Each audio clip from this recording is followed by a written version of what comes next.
जय श्री राधे। स्वागत है आपका हरि का पंचांग चैनल पर।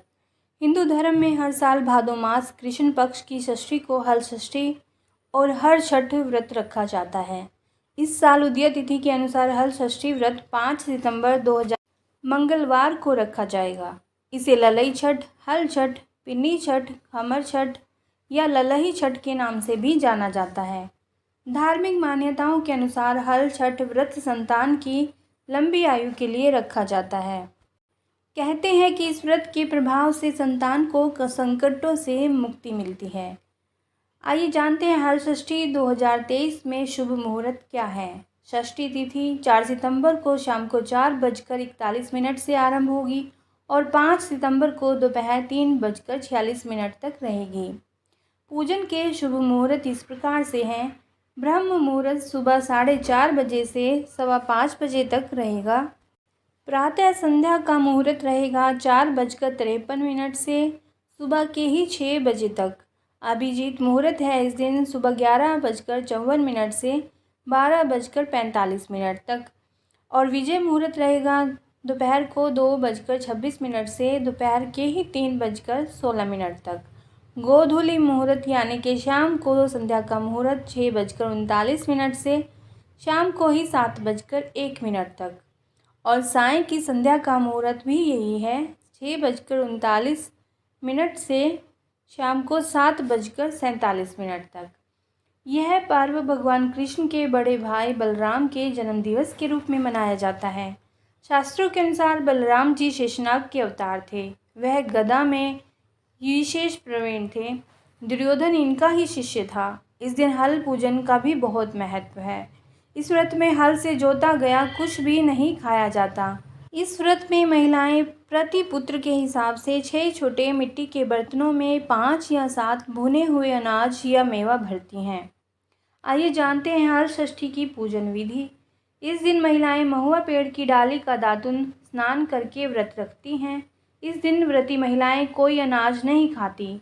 सामने एक चौकी या पाटे पर गौरी गणेश कलश रखकर हल षष्ठी देवी की मूर्ति की पूजा करती हैं।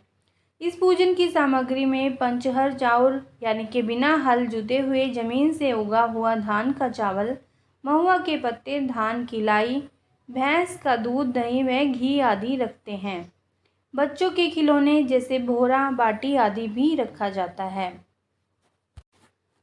सुबह सूर्योदय से पहले उठकर स्नान करें और नए कपड़े पहनें। इसके बाद भगवान विष्णु के साथ शेषनाग को भी प्रणाम करें। तांबे के लोटे में पानी और गंगा जल भरकर सूर्योदय को अर्घ दें। अब श्री कृष्ण जी और बलराम जी की विधि विधान से पूजा करें। पूजा के अंत में आरती करने के बाद पुत्र के सुखी और लंबी आयु की कामना करें। पूजा के बाद शाम को फलहार भोजन कर सकती हैं और अगले दिन पारण करें। इस दिन गणेश जी, माँ गौरी और छठ माता की पूजा की जाती है। हिंदू धर्म में बलराम जयंती का बहुत महत्व है। इस दिन भगवान कृष्ण के बड़े भाई बलराम जी का जन्म है। बलराम जी को शेषनाग का अवतार माना जाता है। भगवान बलराम को हल बहुत ही अच्छे लगते हैं, इसीलिए इस दिन हल की पूजा की जाती है। इसीलिए इस त्यौहार को हल षष्ठी भी कहा जाता है। पूजा के बाद हल का खेतों में प्रयोग करना बहुत शुभ माना जाता है। साथ ही धार्मिक मान्यता है कि हल षष्ठी का व्रत करने से संतान के सारे कष्ट दूर होते हैं और संतान की आयु लंबी होती है।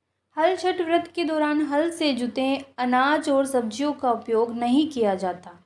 इस व्रत में केवल वही वस्तुएं खाई जाती हैं जो तालाब या बिना हल की जुताई वाले खेत में उगी होती हैं, जैसे तिन्नी चावल, करमुआ सब्जी, पसई आदि से बना भोजन उपयोग किया होता है। इस व्रत में किसी भी गौ से बने उत्पाद जैसे दूध, दही आदि का उपयोग नहीं किया जाता।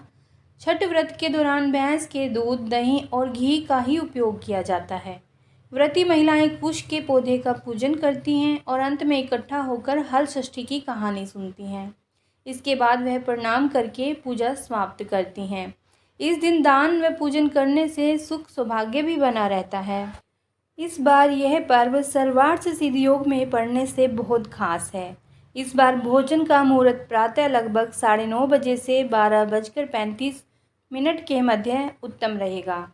दिन के समय 7 तरह के अनाज का दान करना उत्तम रहेगा। वहीं चंद्रमा उदय होने पर चंद्रमा को अर्घ्य देने के बाद इस व्रत का समापन किया जाएगा। हल छठ व्रत की कथा इस प्रकार से है। पौराणिक कथा के अनुसार एक ग्वालिन गर्भवती थी। उसका प्रसव काल नज़दीक था, लेकिन दूध दही खराब ना हो जाए इसलिए वह उसको बेचने चल दी। कुछ दूर पहुंचने पर उसे प्रसव पीड़ा हुई और उसने झरबरी की ओट में एक बच्चे को जन्म दिया।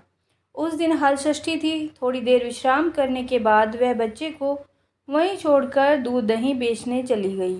गाय भैंस के मिश्रित दूध को केवल भैंस का दूध बताकर उसने गांव वालों को ठग लिया। इससे व्रत करने वालों का व्रत भंग हो गया। इस पाप के कारण झरबरी के नीचे स्थित पड़े उसके बच्चे को किसान का हल लग गया। दुखी किसान ने झरबरी के कांटों से ही बच्चे के चिरे हुए पेट में टांके लगाए और चला गया। ग्वालिन लौटी तो बच्चे की ऐसी दशा देखकर उसे अपना पाप याद आ गया। उसने तत्काल प्रायश्चित किया और गांव में घूमकर अपनी ठगी की बात और इसके कारण खुद को मिली सज़ा के बारे में सबको बताया। उसके सच बोलने पर सभी गांव की महिलाओं ने उसे अक्षमा किया और आशीर्वाद दिया। इस तरह ग्वालिन जब लौटकर खेत के पास आई तो उसने देखा कि उसका मृत पुत्र तो खेल रहा था। तो यह हल छठ व्रत का ही प्रभाव था जो इसको अपना पुत्र जीवित मिला। ऐसे ही माता सभी पर अपना आशीर्वाद बनाए रखे। जय श्री राधे।